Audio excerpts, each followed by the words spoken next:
la origina ideo estas tranquila loco kaj sen alkohola kaj sen fuma. Ne estas plena lumo, sed en kio estas nur kandeloj, do kio estas loko, kio oni povas iomete refreshiĝi, ripozi. Gufujo estas unu el la aferoj kiu formigas tiun puluson pri trankvileco, ripozeco, profundeco. En la Gufujo ni volas nur trankvile trinki nian teon kaj eble manĝi keksojn kaj dolĉaĵojn kaj aŭskulti trankvila muzikon. Ĝi estas ofte konsiderata kiel kontrastpunkto kontraŭ la trinkejo, loko por brui, loko por esti trankvila. Tio ĉi estas kvazaŭ iu rezervejo kaj ĉi tie ni havas kelkajn etajn regulojn, por ke unu homo ne ĝenu la alian kontraŭ. Ĝi estu for de la aliaj lokoj, ĉar oni ne volas ĝeniĝi de la bruo de la aliaj ejoj, sed ĝi ne estu tro for, por ke homoj tamen hazarde pretairas kaj decidas eniri.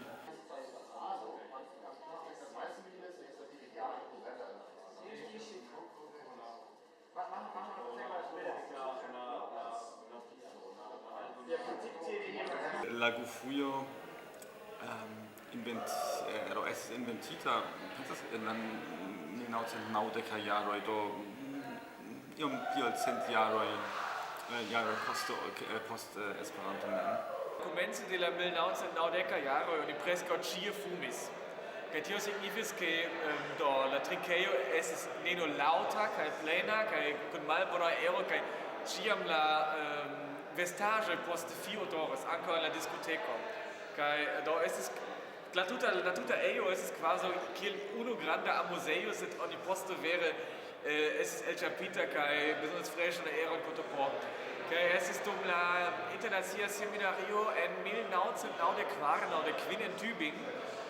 Kaj tiam la Sviso Rolf Ernst kaj sia tiama koramikino Natalie Schufert, do hodiaŭ ili estas geedza paro kaj familio, ili havis la ideon kiel ne havi unu ĉambron en kiu oni ne rajtas fumi, do kio tiam ja estis escepto, kaj oni la unuan fojon faris tion unu jaron poste dum la internacia seminario 1995-96 en Wetzlar. Kaj tiu unufoja provo iĝis tiom sukcesa, ke oni transprenis ĝin por la Internacia Junulara Kongreso en 1996 en Güntersberge, kaj poste la italoj kopiis tion por la IOFO, la hungaroj kopiis tion por la IOSO. En Germanio la Gufujo estas iom pli grava ol en ekstere de Germanio. Kaj do ekstere de Germanio vi havas la kiel Gufujestro la avantaĝon, ke vi estas tute libera, ĉar la organizantoj por la organizato la Gufujo estas flanka afero, kaj ili tute ne ĝenas vin, sed vi devas ĉion organizi mem. Estas tiel, ke se vi signalas, ke vi pretas, la homoj tuj konsideras vin Gufujestro.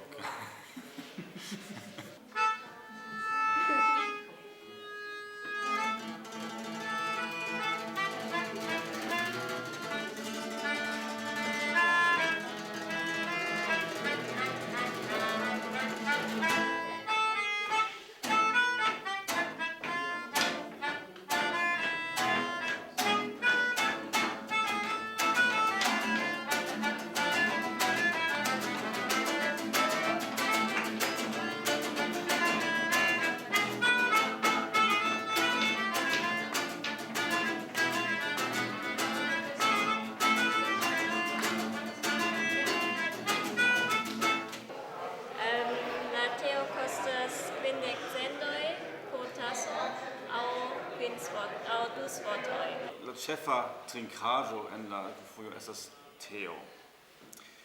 Kaj tion oni tradicie oni havas grandegajn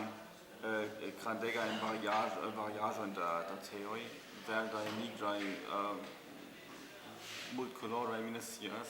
Do se vi volas havi la diversecon, vi bezonas multege da teo, kiu fakte estas sufiĉas por 3 jaroj da Esperanto-aranĝoj, kaj eĉ se vi fakte fordonacas la tason kaj do nur postulas 20 cendojn, oni do pli kaj pli enspezas, sed malmulte. Oni ĉiam devas diri nu jes ni ja vendas trinkaĵojn, sed ne estas komerca afero, estas simpla gustumado kaj se vi tiel aranĝas ĝin la gastejoj kutime konsentas.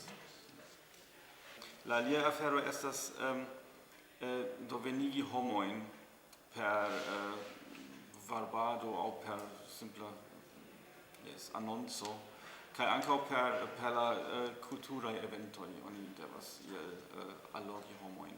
En la trinkejo oni nur festas, en la diskejo oni nur dancas kaj kisas.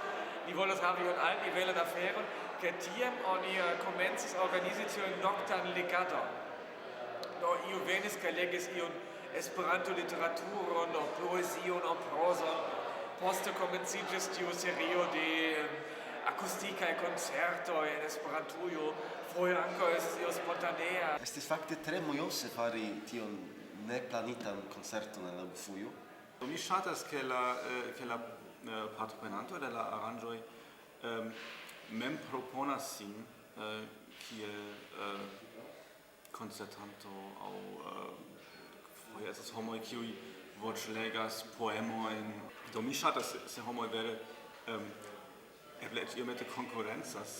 Mi ŝatas Gufujon etoson por kanti, ĉar estas iomete pli proksime kun la publiko. Ne estas kiel oni sentas sin kiel stelulo sur scenejo kaj oni apenaŭ vidas la homojn tie. Tie estas alia bona sento, ke oni vere esprimas sin al la universo. Ĉi tie estas pli ke mi vidas vin ĉi tie kaj ni eble eĉ kantu kune. Ĉu vi konas la tekston? Helpu min, ĉar mi forgesis. Fakte la Gufujo estas mia tradicia koncertejo. Eble ankaŭ mia muziko estas iomete gufujeca. La Gufujo simple iĝis ankaŭ kvazaŭ alternativa podio, kie la artistoj kaj la publiko simple havas ankoraŭ pli rektan ligon unu al la alia.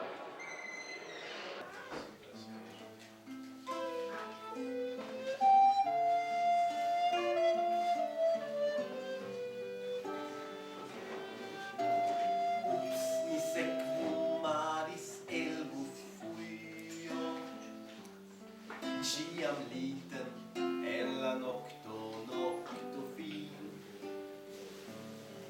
Mi decidis ne plu en Esperantujo, sed candele toso ci efficas min.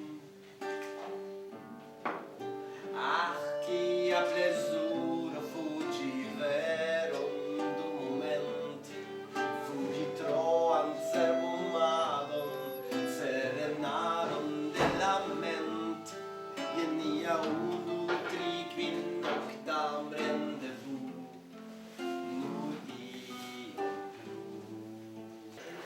La nomo Gufujo estis ĉar do Gufujo estas trankvila besto.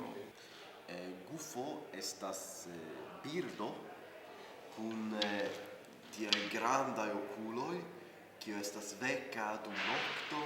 Ĝi ankaŭ estas saĝa besto kaj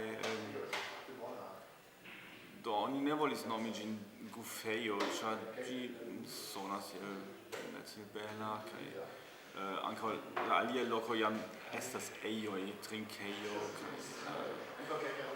kaj Gufnesto estas ankaŭ ne tiel bela vorto kaj Gufujo fakte ŝajnis taŭga.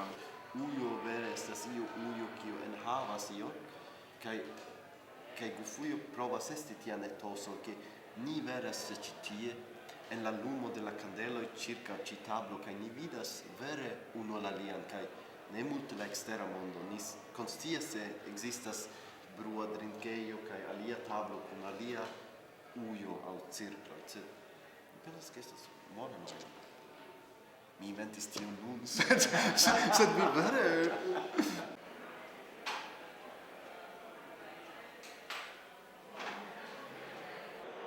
Ĝi estas belega ekzemplo, kiel kelkaj homoj elpensas ian novan en Esperantujo en conducas ion kai gi daŭriĝas kaj iĝas tradicio, kvankam la homoj mem ne plu estas ĉe la renkontiĝoj. Ofte oni estas negativa kaj kritikema pri Esperantujo, sed jen afero kiu funkcias kaj ankaŭ afero kiun ŝatas la junularo, do kutime oni diras junularo ne volas amuziĝi kaj fari laŭtajn aferojn, trinki alkoholon, sed ĝuste en la junulara renkontiĝo ĝi estas plej bonvena.